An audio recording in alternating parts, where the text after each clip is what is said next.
이웃을 사랑하고 심지어 원수까지 사랑하라는 교훈을 주시면서 자기에게 잘해주는 자에게 잘해주는 것은 불신자들도 할 수 있는 것이 아니냐 하는 맥락에서 하나님이 선인에게도 비를 주시고 악인에게도 똑같은 비를 주시고 똑같이 해를 비추어 주신다는 일반 은총의 원리를 들고 있습니다. 그래서 오늘 이 말씀은 나중에 좀 생각하기로 하고 인간론 거의 마지막 시간이죠. 죄가 있음에도 불구하고 인류 문명의 발전과 도덕과 종교와 그리고 많은 문화의 형성들 그런 것들을 어떻게 우리가 받아들이고 이해해야 하는가 하는 것들을 일반 은총의 측면에서 함께 좀 간략하게 자세히는 못하고요. 간략하게 좀 공부하도록 하겠습니다.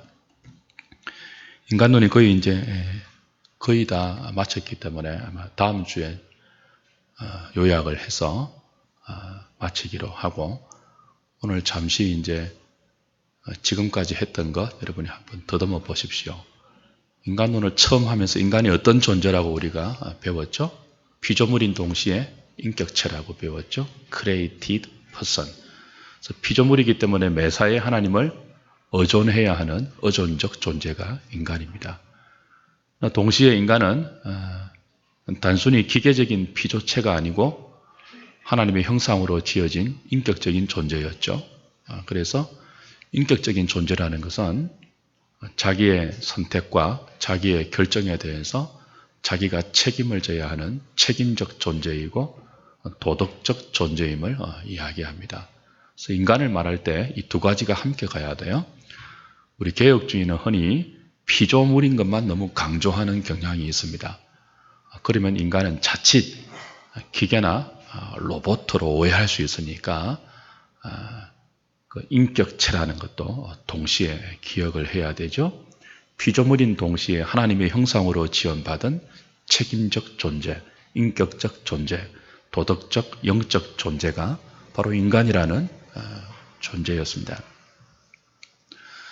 그래서 이렇게 하나님의 형상으로 지어졌다고 할 때 우리가 두 가지 의미로 생각을 했죠. 기억나십니까? 좁은 의미의 형상, 넓은 의미의 형상. 그래서 인간은 하나님의 형상으로 지음받아서 하나님께서 삼위일체로 존재하시잖아요. 성부, 성자, 성령이 서로 사랑 가운데 교제하시면서 이제 우리 하나님을 오해했다 할 때 배울 거예요. 사경에 할 때. 그 신적 교제에서 오는 충만한 기쁨이 인간 창조의 동인이 되었다고 조나단 에드워드가 말해요. 존 파이퍼도 그걸 말하면서 이제 그렇게 신적 삼위 하나님 사이의 신적 교제에서 오는 기쁨이 인간 창조의 동기였던 것처럼 하나님은 홀로 계시는 분이 아니고 삼위 하나님이 영원 가운데서 교제하시고 서로 기뻐하고 즐거워하시는 관계적인 분이었단 말이에요. 물론 이건 몰트만이 말하는 그런 어떤 관계적인 측면의 삼위일체만을 이야기하는 것이 아닙니다.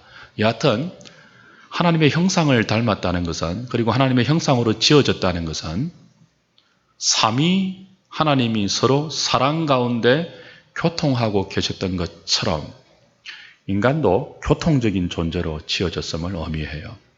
그 위로는 하나님과 옆으로는요 다른 인간과 피조물과의 관계 속에서 하나님의 형상대로 하나님을 사랑하고 이웃을 사랑하고 하나님 만드신 피조 세계를 하나님의 뜻대로 바르게 통치할 수 있도록 이 삼중적인 관계로 지어진 것이 인간이라고 배웠죠.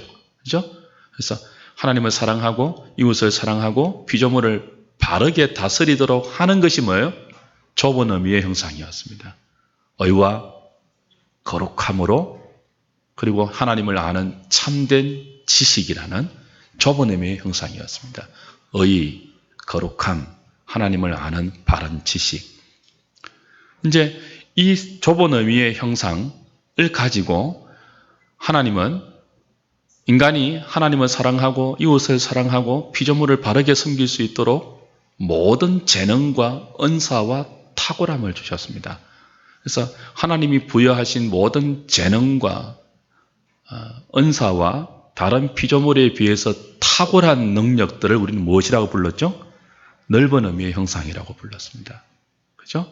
그래서 이 넓은 의미의 모든 탁월함을 바르게 기능하게 하는 것이 뭐라고요? 좁은 의미의 형상이에요. 그것이 뭐라고요? 의와 거룩함과 하나님을 아는 지식이에요.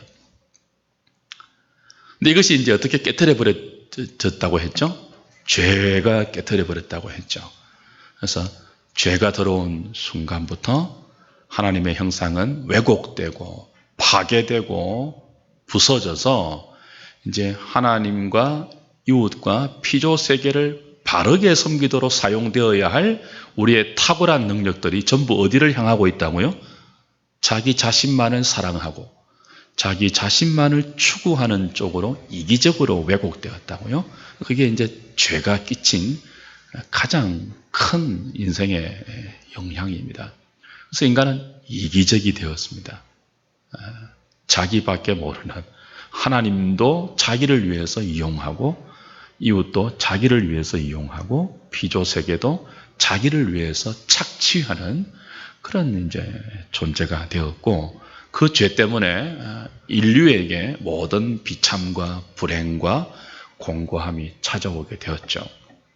근데 문제는 이제 1번 보십시오. 우리는 죄가 인간을 전적으로 타락하고 부패한 존재로 만들어버려 모든 인생이 자기 중심적이며 하나님을 사랑치 않고 이웃을 사랑치 않고 피조 세계를 착취하는 삶을 살게 되었다는 것을 이미 확인한 바 있습니다. 그런데 문제는 뭐죠? 이렇게 부패한 전적으로 무능력한 죄인들이 어떻게 끝없는 문명의 발전을 이루어내는가 하는 것입니다.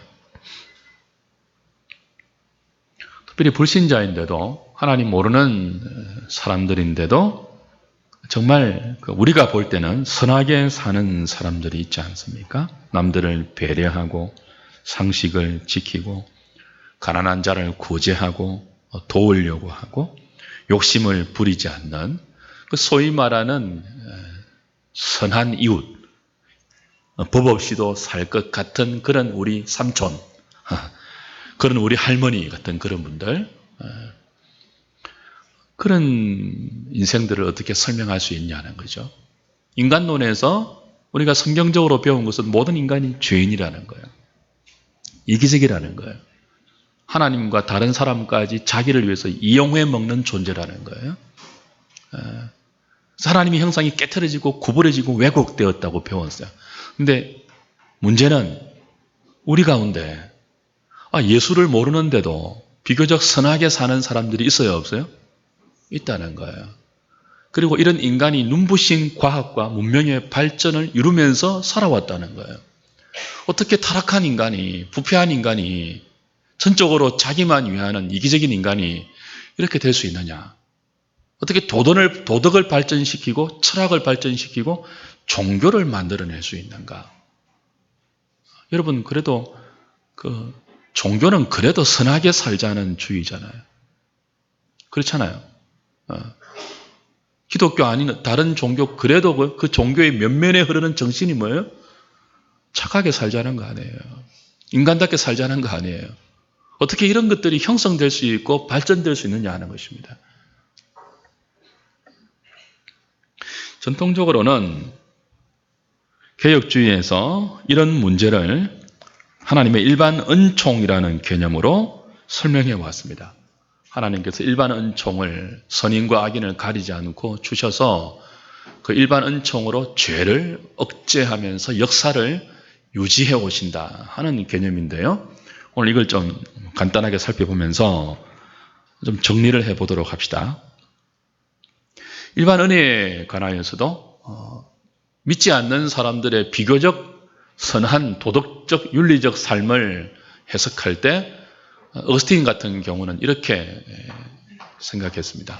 그걸 화려한 악이라고 규정했죠. 어거스틴 한번 읽어봅시다. 시작. 어거스틴은 그의 신국론에서 불신자들의 선행을 언급하면서 그것은 하나님의 영광을 위한 동기가 아니라 근본적으로 자기 사랑과 자기 자랑을 위한 동기로 시작되기 때문에 비록 선행처럼 보인다 할지라도 선이 아니며 화려한 악이라고 규정했습니다. 불신자가 어떻게 좀 도덕적이냐, 윤리적이냐, 구제하는 삶을 사느냐, 겸손하냐, 양보할 수 있고 남을 배려하느냐라고 할 때 어티는 그것을 어떻게 규정했다고요? 겉으로 선으로 보인다 할지라도 이건 화려한 뭐라고요? 악이라고 했습니다. 선이 아니고 뭐죠? 악인데 화려하게 보이는 악이라고 했습니다. 왜 화려한 악이라고 했냐 하면은 그 동기가 자기를 위한 것이라고 보았기 때문에 그래요. 그래서 어거스틴이 이것을 일반 은총으로 이해하지는 않았습니다. 그것은 화려한 악이다. 그렇게 설명을 했죠. 근데 이제 어거스틴의 이 인간 전적 부패와 하나님의 주권 사상을 이어받은 칼빈에게 오면 이게 이제 조금 발전을 합니다. 그와 같은 비신자의 도덕적인 삶, 윤리적인 삶처럼 보이는 많은 것들, 혹은 문명의 발전, 종교의 발전, 뭐 이런 것들, 그런 것들을 칼빈은 뭐라고 불렀다고요? 일반 은혜 혹은 일반 은총이라고 불렀습니다. 어티는 그것을 선이 아니고 자기를 위해서 동원된 화려한 악이라고 규정했지만 칼빈은 그걸 은총이라고 부르기를 주저하지 않았습니다. 칼빈은 어거스틴의 생각에 기본적으로 동조하면서도 거기에 만족하지 못했습니다. 그는 타락하고 죄된 세상에서 발견되는 여러 가지 선하게 보이는 일들과 문명과 문화의 발전을 오직 하나님의 뭐라고요? 은혜라고 말합니다. 하나님 화려한 악 정도가 아니고 그것도 일종의 은혜이다. 근데 일반적인 은혜이다. 그건 타락한 인간에게서 나온 것이 아니고 택한 자들이 하나님께 돌아오기까지 인류 보전을 위한 하나님의 일반적인 은총이다. 그렇게 해석합니다. 보십시오. 이제 구원론 할 때 말씀드리겠습니다만 하나님의 구원은 보편 구원이 아니에요. 택자 구원이에요. 제한적인 구원이에요. 그리스도 안에서 택한 자만 구원하시는 거예요. 근데 이 택한 자를 구원하신 하나님의 구원은 기계적인 구원이 아니에요. 뚝딱 해치우는 것이 아니에요. 역사를 동원하고 개인의 일생을 사용하는 인격적인 구원이에요. 우리에게 설득하시고 우리에게 오래 참고 기다리면서 하나님의 성품을 내가 이런 하나님이고 너는 이런 존재다 라는 것을 끊임없이 가르쳐서 우리가 자발적으로 죄를 싫어하고 죄를 거부하고 하나님을 더 사랑하는 쪽으로 만들어 가시는 인격적인 구원이란 말이에요. 그래서 인격적인 구원이라는 의미에는 반드시 시간이 개입됩니다. 역사가 필요하단 말이에요. 그래서 이제 택한 자가 얼마인지 우리는 모르잖아요. 그러나 하나님의 택한 자는 정해져 있습니다. 모든 역사적 개혁주의 신조 보면 그걸 주장해요.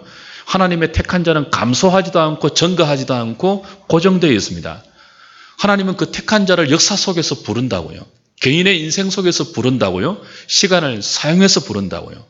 근데 역사를 통해서 택한 자를 다 불러내시려면 역사가 계속 유지되어야 하잖아요.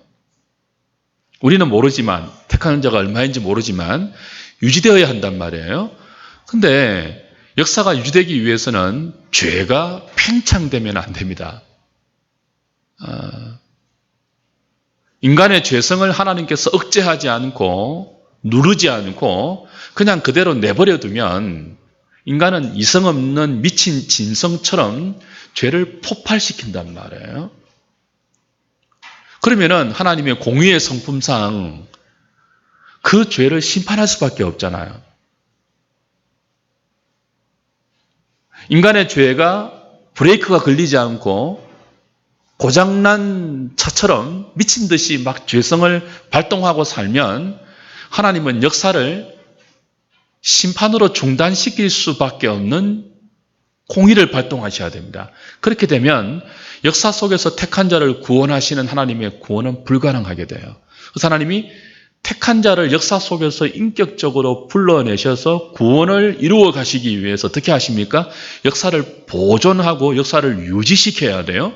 그 역사를 보존하고 역사를 유지시키기 위해서 필요한 것이 무엇입니까? 죄인된 인간들의 죄성을 억제하는 것입니다. 그 죄인들의 죄를 억제하는 은혜를 칼빈은 뭐라고 불렀다고요? 일반 은총이라고 불렀다고요. 마치 뭐처럼요? 선인에게도 해를 비추어 주시고 악인에게도 비를 비추어 주시는 것처럼, 비를 내려주시는 것처럼 하나님이 선인 악인을 가리지 않고 공기를 주시고 마실 물을 주시잖아요. 그게 일반적인 하나님의 은혜란 말이에요. 그처럼 하나님께서 모든 인간에게 양심을 주시고, 비록 그 양심이 그 죄로 화인 맞고 뭐 그렇다 할지라도 그래도 그나마 그 양심이 어느 정도 유지되도록 은혜로 인간의 양심을 붙들고 있다는 거예요. 그리고 인간이 모여 살면 모여 사는 어느 곳이라 할지라도 자연적으로 법이라는 것이 형성될 수 있도록 인간 사회 가운데 하나님이 뭐예요? 은혜를 주셔서 하나의 법을, 그 사회의 도덕법이든지 종교법이든지 무엇이든지 그 법을 형성할 수 있도록 하나님이 은혜를 주신다는 거예요. 그래서 법의 제재를 받는 공동체와 나라와 민족이 형성되도록 하죠. 여러분, 나라치고 법이 없는 나라 없잖아요. 독재 국가라 할지라도 법이 다 있단 말이에요. 그리고 또 하나 뭘 주시죠? 인간이 모이는 곳에는 반드시 종교가 형성됩니다. 그래서 이 모든 것들, 또 문화가 형성돼요. 그리고 타락했지만, 방향이 잘못됐지만 탁월한 능력이 여전히 넓은 의미의 하나님의 형상으로 인간에게 존재하잖아요. 비록 파괴되었지만, 그 방향이 완전히 구부러지고 왜곡되었지만 그 탁월한 능력을 가지고 인간은 여전히 문화와 문명을 발전시키면서 하나님이 그것을 통하여 죄를 어느 정도 억제하시고 미친 듯이 죄가 팽창하지 않도록 누르고 계신다는 거죠. 그래서 이것을 칼빈은 화려한 악 정도가 아니고 일반 은혜, 그렇게 설명했습니다.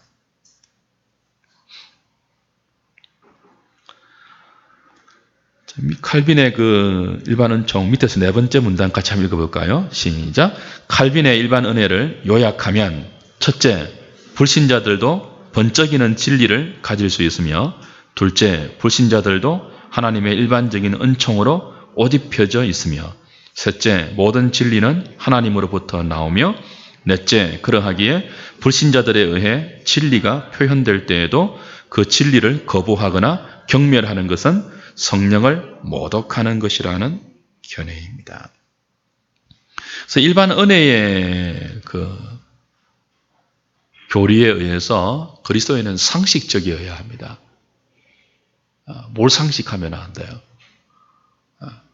상식이 죄를 억제하는 하나님의 일반 은총으로 이해하신다면 그리스도인은 상식적이어야 합니다. 일반 은혜로 하나님이 죄를 억제하시고 역사를 유지하시면서 특별 은총으로 뭐예요? 택자를 불러내시고 구원에 이르게 한단 말이에요.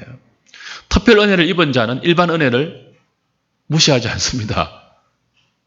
여러분이 신학 서론 시간에 배웠을 것입니다.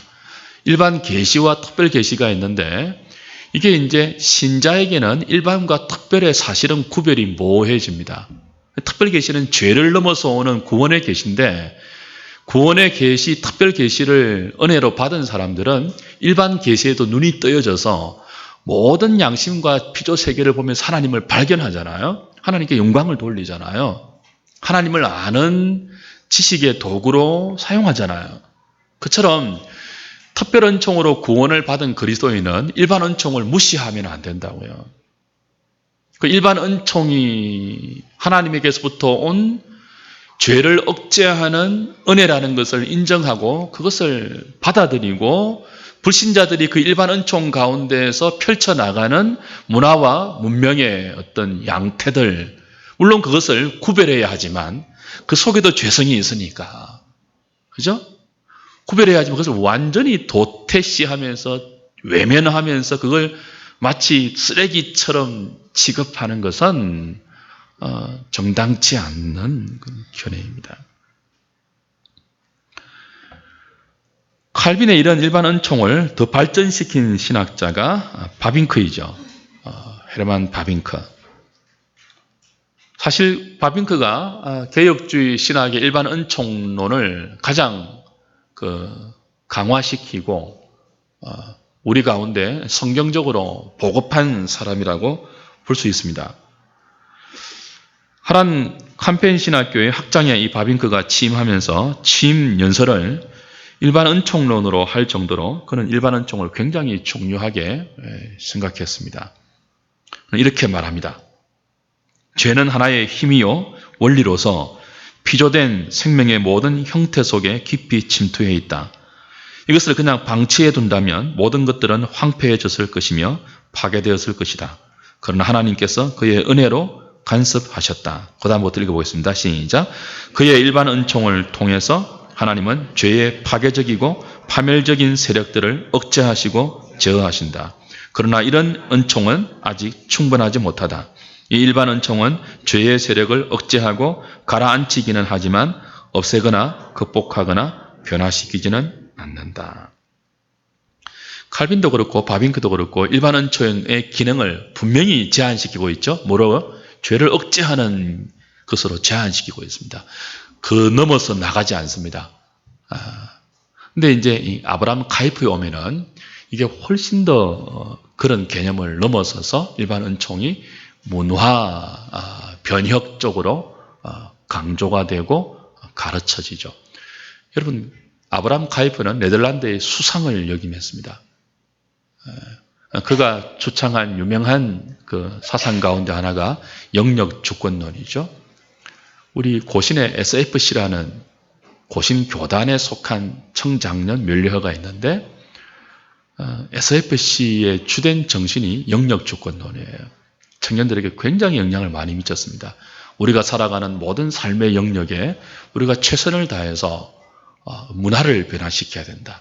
우리가 살아가는 이 직장과 삶의 이 바운다리에서 하나님이 주신 능력을 마음껏 발휘해서 인간의 이 죄악된 문화와 세상과 사상과 가치관을 성경적으로 변화시켜야 된다. 우리에게 하나님은 그런 책임을 주셨다. 각 영역에 그런 주권적인 책임의식을 가지고 우리는 헌신해야 한다. 이런 쪽으로 많은 젊은이들에게 도전을 주었습니다. 근데 그 사상의 그 배경이 누구에게 있다고요? 아브라함 카이프에게 있다고요. 그래서 아브라함 카이프가 어떻게 일반 은총을 더 확장시켰는가 하면 이렇게 논리를 발전시킵니다. 카이프는 이 페이지 위에서 두 번째 줄입니다. 일반 은총론을 부정하면 인간의 전적인 타락과 부패함도 부정할 수밖에 없다고 하면서 인류의 발전과 문명의 확장을 하나님의 은혜에서만 답을 찾을 수 있다고 말하죠. 똑같습니다. 여기까지는 칼빈이나 바빙크나 별로 다를 바가 없죠. 그러나 이제 카이프는 한 걸음 더 나아간다는 게 다르죠. 신자가 모든 영역에서 하나님의 일반 은총의 사명들을 더 발전시키고 더 확장시켜 나가야 한다고 하면서 저 유명한 영역 주권론을 펼칩니다. 그래서 이제 일반 은총이 죄성을 억제하고 눌러서 택자의 구원을 위한 인류 역사를 보존하고 유지하는 기능 정도가 아니고 하나님께서 이 일반 은총을 통해서 우리의 삶이 마음껏 발전할 수 있도록 심지어는 일반 은총을 더 확장시켜서 인류의 문화와 문명 자체가 하나님 보시기에 더 좋도록 개발해야 하는 그런 창조적인 사명이 우리에게 있다고 이제 도전하는 것이 아브라함 카이프입니다. 그래서 각각 하나님께서 주신 나름의 합당한 영역에서 우리는 하나님께 영광을 돌릴 수 있는 그런 정도로 일반 은총을 발전시켜야 한다는 거죠. 이건 칼빈이 말한 것과는 상당히 다릅니다. 칼빈은 일반 은총을 말하면서도 나그네 의식을 굉장히 강조했습니다. 우리가 아무리 일반 은총을 인정한다 할지라도 이 일반 은총을 아무리 발전시키고 확장시킨다 할지라도 세상은 절대로 더 좋아지지 않는다고 칼빈은 성경대로 보았습니다. 그래서 일반 은총을 인정하고 또 일반 은총으로 문화와 문명과 도덕과 윤리를 다 그냥 발전시키고 살아도 세상은 더 좋아지지 않을 것이기 때문에 우리 인간은 언제나 세상이 더 좋아질 것이라는 낙관적인 생각을 가지고 세상을 유토피아로 만든다는 그런 그 생각에 빠질 것이 아니고 이 세상은 언젠가는 하나님의 말씀대로 불타 없어질 그런 곳이기 때문에 일반 은총을 최대한 고려하고 배려하고 인정한다 할지라도 여기서 우리는 나그네 의식을 가져야 한다는 거예요. 행인처럼 살면서 일반 은총을 이해해야지 더 넘어가면 위험하다는 그런 생각을 가졌는데 카이프는 이걸 훨씬 뛰어넘고 있는 것입니다. 그래서 나그네와 행인의 의식 정도가 아니고 오히려 주권 영역 의식을 가지고 책임적으로 자기가 속한 전문 영역에서 발전시켜 나가 그것이 완전한 하나님의 나라가 될 수 있도록 노력하고 애써야 한다는 것입니다. 여러분 많이 들은 이야기죠. 그죠? 이게 누구의 사상이라고요? 카이프의 사상인데 이 카이프의 사상은 네덜란드 개혁교회 가운데 큰 분쟁을 야기시켰고 우리 개혁교회 중에도 큰 논쟁을 야기시킨 주장입니다. 칼빈과 다르고 바빙크와 달라서 그래요. 여러분 어떻습니까? 일반 은총을 최대한 배려하고 그걸 최대한 인정하면서 막 그 사명을 발전시키고 확장하면 그리스도인이 각자가 속한 영역에서 최선을 다해서 일반 은총을 막 그죠? 확장시켜서 연구하고 막 그렇게 열심히 살면 세상이 정말 더 하나님의 나라 쪽으로 가까워지면서 후천년주의자들이 그렇게 말하죠. 그리스도가 오시기 전에는요. 세상이 거의 도덕적으로 천년왕국 비슷할 정도로 도덕적으로 거의 죄가 없을 정도로 좋게 되면서 주님이 오셔서 천년 동안 통치한다고 후천년자들이 말해요. 정말 세상이 그렇게 갈까요? 그 성경은 날이 갈수록 세상은 뭐 한다고 했죠? 악해져 간다고 했습니다. 근데 일반 은총을 강조하는 카이프의 영역 주권 쪽으로 더 심하게 나가면요. 후천년주의 쪽으로 갈 위험이 다분히 있습니다. 그래서 갈수록 세상을 더 좋게 만들 수 있다는 우리가 그런 유토피아적인 생각을 가질 수 있다는 게 함정이에요. 그래서 그때 카이프가 화란의 수상이 되어서 그 화란의 법과 제도와 규칙들을 다 그런 쪽으로 발전시키면서 했던 그 시대의 어떤 주장들과 이 시대의 어떤 그 갭들을 우리는 염두에 두어야 합니다. 그리고 특별히 성경은 아무리 그렇게 해도 세상은 갈수록 더 좋아지지 않는다고 분명하게 말하고 있습니다. 그래서 칼빈의 견해가 맞아요. 일반 은총을 인정하고 존중한다 할지라도 우리는 나그네 의식을 가져야 합니다. 아무리 우리가 문화에 헌신하고 그리스도인적인 그 도덕과 문화와 사상을 발전시킨다 하더라도요, 세상은 더 악해진다고요. 그래서 나그네와 행인의 의식을 가지고 적당한 거리를 두면서 우리 살아야 돼요.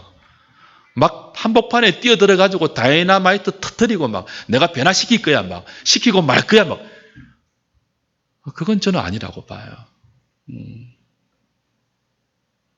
그러면서 막 그리스도인들이 머리에 띠두르고 막 푸르고 푸른 그리스도의 계절이 오게 하자 막 그러면서 막 인터컵처럼 막 그냥 밟고 다니면서 막 그냥 땅 밟게 하면서 뭐냐 다 우리 땅이다 이러면서 막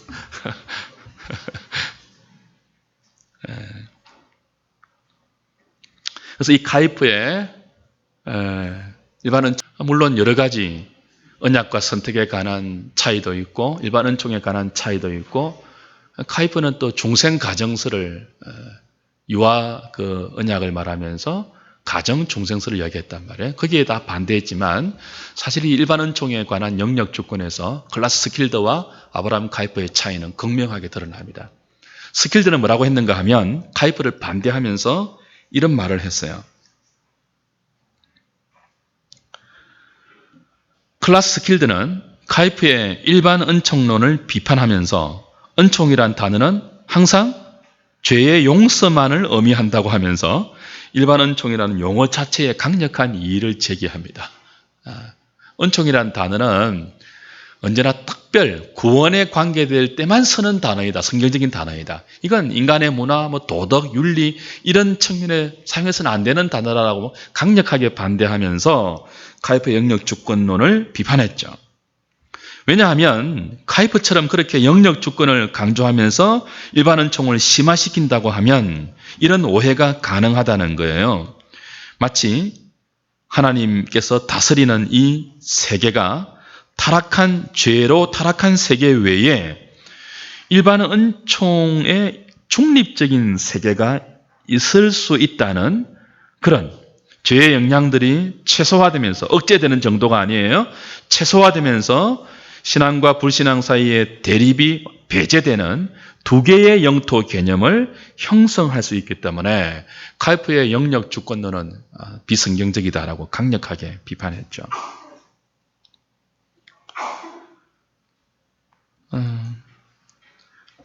근데 이제 네덜란드 개혁교회는 스킬드와 카이프가 이렇게 논쟁했을 때 누구의 손을 들어주었을까요? 카이프의 손을 들어줍니다. 스킬드가 반박하면서 네덜란드 개혁교회에서 탈퇴해서 나와요. 그래서 그때 31개 조항을 발표하죠. 그래서 스킬드 계열을 31개 조파라고 합니다. 그리고 이 스킬드 계열이 이제 한국에 선교를 하면서 고신교단의 전도를 지원을 하게 되고 고신교단에 물질을 보내어서 저 유명한 복음병원을 건축했습니다. 그래서 고신교단은 클라스 스킬드와 자매 결연을 한 교단이에요. 근데 아이러니한 것은 뭐예요? 고신교단이 스킬드는 거의 몰라요. 카이프만 알아요. 아이러니하죠? 아마도 카이프가 네덜란드 개혁교회의 주된 흐름이었기 때문에 다수의 흐름을 따라가지 않았을까 그런 생각을 해봅니다. 여하튼 카이프의 영역 주권론까지 나간 일반 은총론은 사실 좀 수용하기 힘든 견해예요. 제 개인적으로는. 그리고 많은 우리나라의 개혁주의 교단들도 여기에 동의하고 있습니다. 그래서 카이프 같은 사람을 그냥 칼빈주의를 개성한 사람이라고 부르지 않고 새로운 칼빈주의다라고 해서 신칼빈주의라고 이야기하고 있습니다.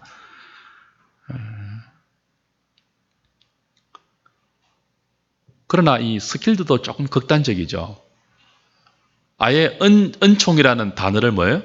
죄 용서에 해당되는 쪽으로만 사용한다고 하는 것도 극단적이에요. 일반 은총을 강력하게 부정하는 쪽이 있기 때문에. 그래서 풋노트 4번에 보시면 이런 스킬드의 영향으로 화랑계 미국 신학자인 훅세마나, 여러분 이름은 몰라도 됩니다. 이런 사람들이 일반 은총론을 배격했습니다. 그러나 미국의 개혁교단인 CRC 총회는 일반 은총론을 배격하는 이들의 주장을 또 배격하는 결정을 했죠. 결국 우리가 인류의 문명 발전, 종교와 도덕과 윤리의 어떤 형성들, 그래서 불신자임에도 불구하고 비교적 선하게 살고 남을 배려하고 약한 자를 구제하는 이런 삶들을 보면서 우리가 정리해야 할 것이 무엇입니까? 이것은 은혜다. 어떤 은혜라고요? 하나님의 일반 은혜다. 무엇을 위한요? 택자의 구원을 위한 역사 유지를 위해서 인간의 죄를 억제하시는 하나님의 은혜이다 하는 쪽으로 이해를 하시고, 특별 은총으로 구원을 받은 저와 여러분들 그리스도인들 교회는 이 일반 은총을 무시하지 말고 배제하지 말고 그 일반 은총의 개념보다 훨씬 탁월한 도덕, 더 높은 윤리, 더 높은 종교성을 확보해야 합니다. 왜냐하면 우리는요, 특별 은총을 받은 사람이기 때문에 그래요. 그러나 일반 은총을 너무 강조해서 카이프처럼 어디까지 나가지 말자고요. 일반 은총을 더 심화시키고 발전시켜서 마치 우리가 인류 문명을 다 긍정적으로 변화시킬 수 있을 것처럼 자신감을 가지고 변혁이란 말을 함부로 하지 말자고요. 뭐 문화를 변혁한다느니 뭐예요? 또 뭐예요? 뭐 세상을 바꾼다든지 안 그랬으면 좋겠어요. 물론 너무 그렇게 안 하는 것도 너무 소극적이지만 너무 그렇게 자신만만해서 죄를 이렇게 뛰두르고 달려들면 다 세상을 바꿀 수 있을 것처럼 말하는 것은 굉장히 섣부른 것입니다. 오히려 그런 것이 아니고 칼빈의 주장처럼 나그네와 행은의 의식을 가지고 두렵고 떨리는 마음을 가지고 이 세상에 관영한 죄의 세력을 인정하면서도 그 죄의 세력을 억제하신 하나님의 일반 은총을 감사하고 찬양하면서 그 속에서 우리가 해야 할 마땅한 의무인 신자의 도덕적, 윤리적 책임을 다하면서 그렇죠? 죄를 이해하고 세상을 이해하고 마침내 하나님이 이루실 그 새하늘 새 땅에 완성될 완전한 도덕, 완전한 윤리, 완전한 선행, 그걸 소망하면서 우리가 주어진 삶의 자리에서 최선을 다하는 것. 그것이 일반 은총을 바로 이해하는 그리스도인의 삶의 태도일 것입니다. 이번 한 주간 동안에도 그렇게 특별 은총을 받은 자로서 일반 은총을 무시하지도 않고 또 거기에 너무 빠져서 자신만만하게 죄를 가볍게 보거나 세상을 심상케 보지 않도록 겸손하면서도 신중하게 우리의 주어진 삶을 믿음으로 살아내는 저와 여러분 될 수 있기를 주님의 이름으로 부탁드립니다.